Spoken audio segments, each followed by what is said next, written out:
Armed herdsmen invade Abeokuta CAC Prayer Mountain, kidnap worshippers, and police demand 300,000 naira for investigation. Wow. The armed men did not stop at just robbing the worshippers. They kidnapped 2 middle-aged women and the wife of the top pastor on the mountain. A witness said that the armed men came around 1 a.m. in the morning, shooting sporadically into the air before storming the chalets where they broke the bedrooms and robbed all occupants before taking away the women.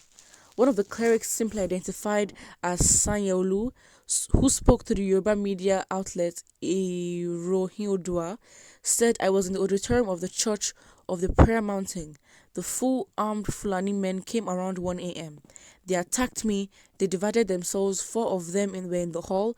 Another 4 went into the rooms and raided the women. They used cutlasses on me. I was bleeding. They did not stop. I was asked to lead them into the rooms and knock the doors of pastors."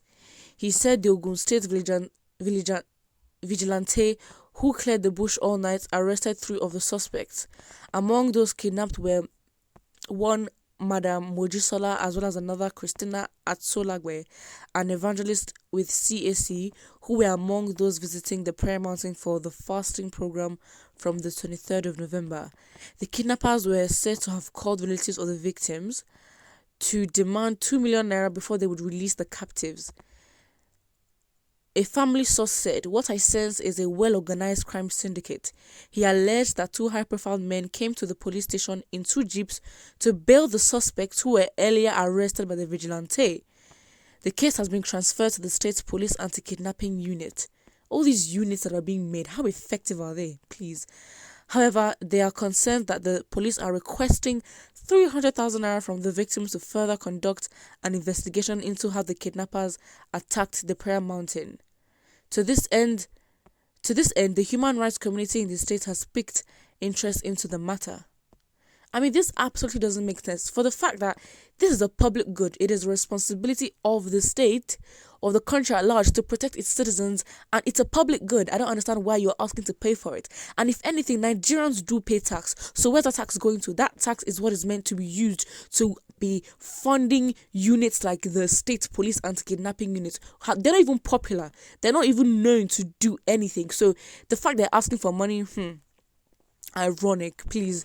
Southwest Nigeria needs to wake up to the task of protecting their fatherland before these heartless and bloodletting Fulani criminals make Western Nigeria a ruinous heap as Katsina, Borno, and Zamfara states.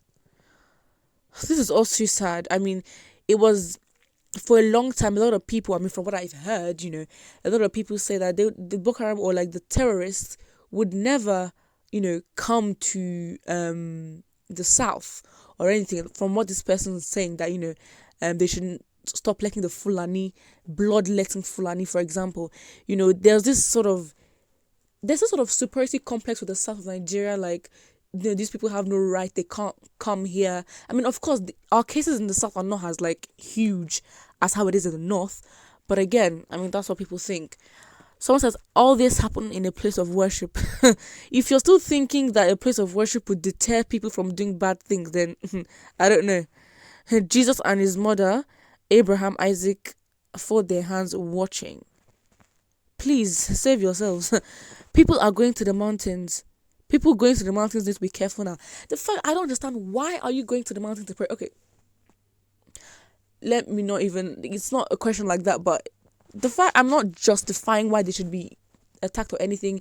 It's a really random place to go to a mountain. I mean, the country is not even secure enough for you to be on the road, let alone going to a mountain, a secluded place where you cannot even call the emergency number, if the emergency number is even working in the first place. It's also frustrating.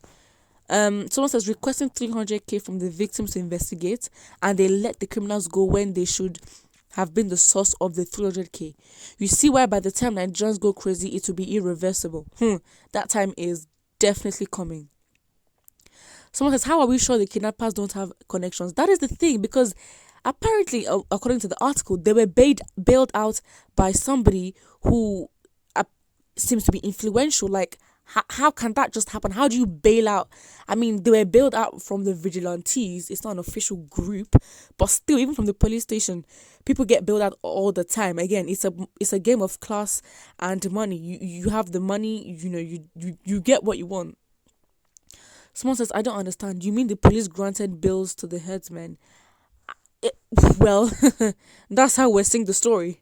Someone says, you people better wake up to defend yourselves. Prayer without action cannot help here. Be wise. So, exactly. Someone just says, why not just pray at home? Distance is not a barrier. Like, what do you feel by praying on a mountain? You feel closer to God? I mean, what's the logic with that? It's just all confusing, to be honest. I don't understand how that would make sense. Because, again, understanding, I think we sort of forget the country we live in sometimes, because if you're trying to live in Nigeria as if it's a first world country, you're going to run into problems. I mean, with insecurities everywhere, you then go into a secluded area. It's not even that. Forget that they're herdsmen or whatever. Like, what was the reason of going to a mountain? Oof. Someone says, you are getting your turn. The North has suffered a lot. Whatever tribe they belong, they are criminal, and we as a nation, we are meant to cooperate and fight against these criminals in general. Any more hope for Nigeria? No, Nigeria is finished. And I don't know.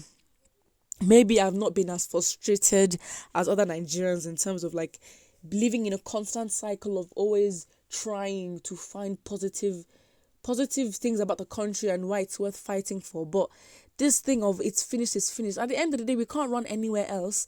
There is nowhere else in the world that's going to accept us as much as we accept ourselves in our own land. We are always going to be restricted. So I don't understand this notion of, oh, we're finished. I mean, if you want to be finished, that's fine. You can't just say we are finished. If you want to put that for yourself, fine. But, if you're going to try to do what you can in your own little way to make things better for you, then, I'm not saying that it's that easy. Of course, with the setup and the system of the country, even at the lowest level, you are bound to be frustrated. But just to say we're finished, where are you going to run to?